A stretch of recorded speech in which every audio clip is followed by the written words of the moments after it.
자, 미래의 나를 위해 지금의 내가 나의 시간을 너에게 투자하고 있어. 미래의 나, 네가 봤을 때, 엄청나게 열심히 노력했구나라는 걸 느낄 수 있을 거야. 그래, 왜냐면 지금의 나 때문에 미래의 네가 잘 살고 있을 거니까. 자, 누구를 위해서도 아니고, 누구한테 보여주기 위해서도 아니고, 과시하기 위해서도 아니고, 모자란 걸 숨기기 위해서도 아닌, 나만을 위해서, 나를 위해서, 투자하는 시간이니까, 알차게 보내보려고 합니다. 짜투리 시간을 이용하는 영어 원서 읽기인데, 어, 굉장히 성공하고 싶다고 생각을 합니다. 굉장히 성공하고 싶다는 것에 대해서 많은 의미를 부여하고 있고, 깊이 생각하고 있습니다. 단순히 뭐 돈이 많은 부자가 된다 이런 게 아니라, 내 인생에 있어서 하나라도 철저하게 완벽하게까지는 아니라도 그것에 대해서 자신 있게 말할 수 있는 경지까지는 한번 올라봐야 되지 않겠나 라는 생각을 합니다. 자, 많이 부족하긴 하지만 그래도 조금씩 자꾸 더 좋아지고 있다는 걸 느끼고 있습니다. 공부, 영어에서뿐만 아니라 돈 공부, 경제 공부, 그리고 가족을 위한 어떤 우리 살아가는 데 있어서 기준점이 명확해야 된다고 생각을 하고 그것들을 실천하기 위해서 노력하고 있으니까 화이팅! 화이팅! 나를 위해서 화이팅! 합니다. 자, The Catcher in the Rye Chapter 9. The first thing I did when I got off at Penn Station, I went into this phone booth. I felt like giving somebody a buzz. I left my bags right outside the booth so that I could watch them. But as soon as I was inside, I couldn't think of anybody to call up. My brother DB was in Hollywood. My kid sister Phoebe goes to bed around 9 o'clock, so I couldn't call her up. She wouldn't have cared if I'd woke her up. But the trouble was, she wouldn't have been the one that answered the phone. My parents would be the ones. So that was out. Then I thought of giving Jane Gallagher's mother a buzz and find out when Jane's vacation started. But I didn't feel like it. Besides, it was pretty late to call up. Then I thought of calling this girl I used to go around with quite frequently, Sally Hayes, because I knew her Christmas vacation had started already. She had written me this long, funny letter inviting me over to help her trim the Christmas tree, Christmas Eve, and all. But I was afraid her mother would answer the phone. Her mother knew my mother, and I could picture her breaking a goddamn leg to get to the phone and tell my mother I was in New York. Besides, I wasn't crazy about talking to old Mrs. Hayes on the phone. She once told Sally I was wild. She said I was wild and that I had no direction in life. Then I thought of calling up this guy that went to the Witten school when I was there. Carl Luz, but I didn't like him much, so I ended up not calling anybody. I came out the booth after about 20 minutes or so, and got my bags and walked over to that tunnel where the cabs are and got a cab. I'm so damn absent-minded. I gave the driver my regular address. Just out of habit at all. I mean, I completely forgot I was going to shack up in a hotel for a couple of days and not go home till vacation started. I didn't think of it till we were halfway through the park. Then I said, "Hey, do you mind turning around when you get a chance? I gave you the wrong address. I want to go back downtown." Address. The driver was a sort of a wise guy. "I can't turn around here, Mac. This here's a one way. I'll have to go all the way to 90th Street now." I didn't want to start an argument. "Okay," I said. Then I thought of something. All of a sudden, "Hey, listen," I said. "You know those ducks in that lagoon right near Central Park South? That little lake? By any chance, do you happen to know where they go? The ducks, when it gets all frozen over? Do you happen to know, by any chance?" I realized that it was only one chance in a million. He turned around and looked at me like I was a madman. "What are you trying to do, bud?" he said. "Kid me?" "No, I was just interested, that's all." He didn't say anything more, so I didn't either. Until we came out of the park at 90th Street, then he said, "All right, buddy, where to go? Where to?" Well, the thing is, I don't want to stay at any hotels on the east side where I might run into some acquaintance of mine. I'm traveling incognito. I said I hate saying corny things like traveling incognito, but but when I'm with somebody that's corny, I always act corny too. Do you happen to know whose band's at the Taft or the New Yorker by any chance? No idea, Mac. Well, take me to the Edmont then, I said. Edmont then. Would you care to stop on the way and join me for a cocktail on me? I'm loaded. Can't do it, Mac, sorry. He certainly was good company. Terrific personality. We got to the Edmonton hotel, and I checked in. I'd put on my red hunting cap when I was in the cab, just for the hell of it. But I took it off before I checked in. I didn't want to look like a screwball or something, which is really ironic. I didn't know. I didn't know then that the goddamn hotel was full of pervert and morons. Screwballs all over the place. They gave me this very crummy room with nothing to look out of the window at except the other side of the hotel. I didn't care much.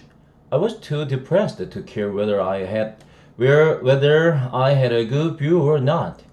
The bellboy that showed me to the room was this very old guy around 65. He was even more depressing than the room was. He was one of those bald guys that comb all their hair over from the side to cover up the baldness. I'd rather be bald than do that. I'd rather be bald than do that. Anyway, what a gorgeous job for a guy around 65 years old, carrying papers and suitcases and waiting around for a tip. I suppose he wasn't too intelligent or anything, but it was terrible anyway. After he left, I looked out the window for a while, with my coat on and all. I didn't have anything else to do. You'd be surprised what was going on the other side of the hotel. They didn't even bother to pull their shades down. I saw one guy, a gray-haired, very distinguished-looking guy with only his shorts on, do something you wouldn't believe me if I told you. First, he put his suitcase on the bed, then he took out all these women's clothes and put them on. Real women's clothes. Steel stockings, high-heeled shoes, braziers, and one of those corsets with the straps hanging down and all. Then he put on this very tight black evening dress. I swear to God.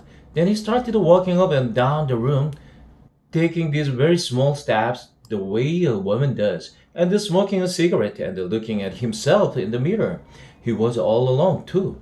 Unless somebody was in the bathroom, I couldn't see them much. Then, in the window, almost right over his, I saw a man and a woman squirting water out of their mouths at each other. It probably was highballs, not water, but I couldn't see what they had in their glasses. Anyway, first he had to take a swallow and squirt it all over her. Then she did it to him. They took turns. For God's sake, you should have seen them. They were in hysterics the whole time, like it was the funniest thing that ever happened. I'm not kidding. The hotel was lousy with perverts. I was probably the only normal bastard in the whole place, and that isn't saying much. I damn near sent a telegram to old Stradlater telling him to take the first train to New York. He'd have been the king of the hotel. The trouble was, that kind of junk is sort of fascinating to watch, even if you don't want it to be. Even if you don't want it to be.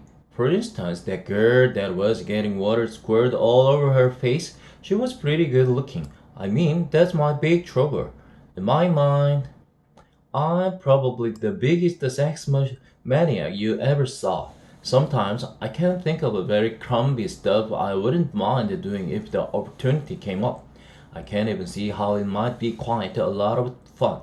In a crumby way, and if you were both thought of drunk and all, to get a girl and squirt water or something all over each other's face. The thing is, though, I don't like the idea. It stinks.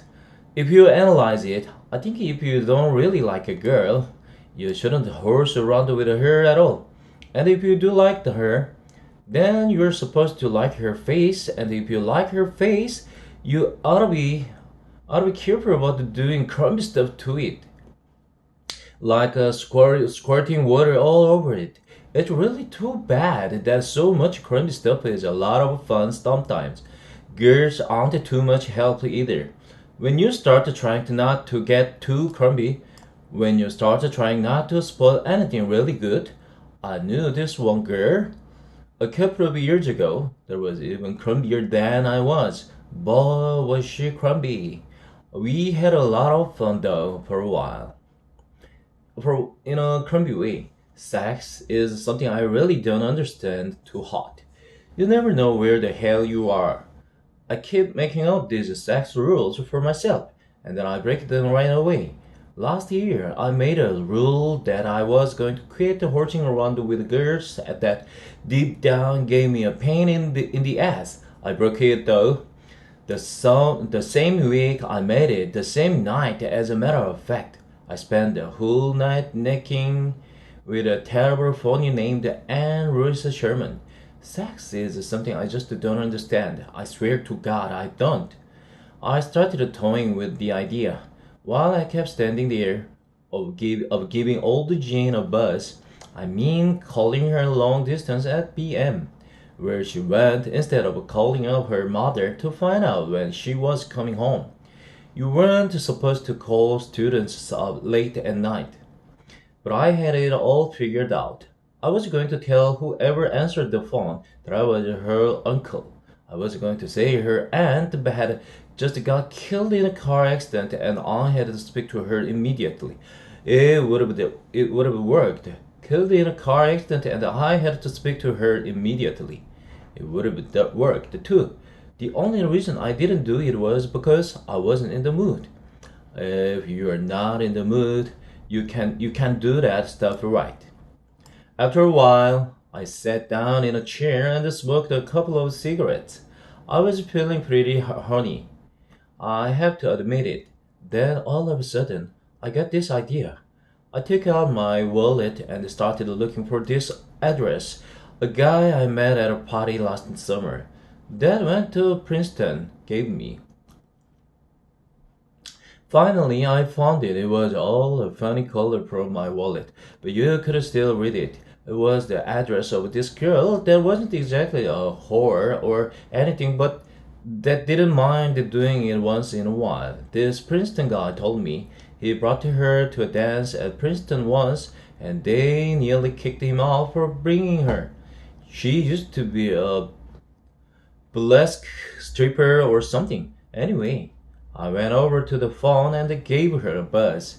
Her name was Faith Cavendish, and she lived at the Stanford Arms Hotel on 65th and Broadway.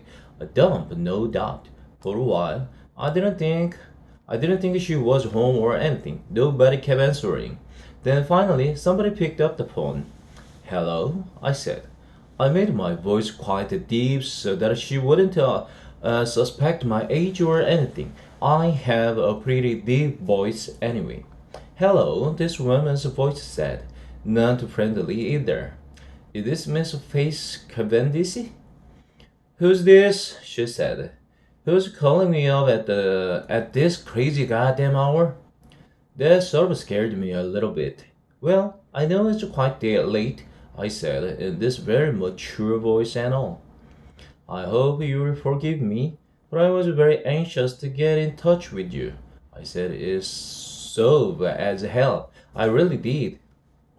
Suave. Suave as hell. I really did. Who's this? She said. Well, you don't know me, but I'm a friend of Eddie Birdsel's. He suggested that if I were in town sometime, we ought to get together for a cocktail or two. Who?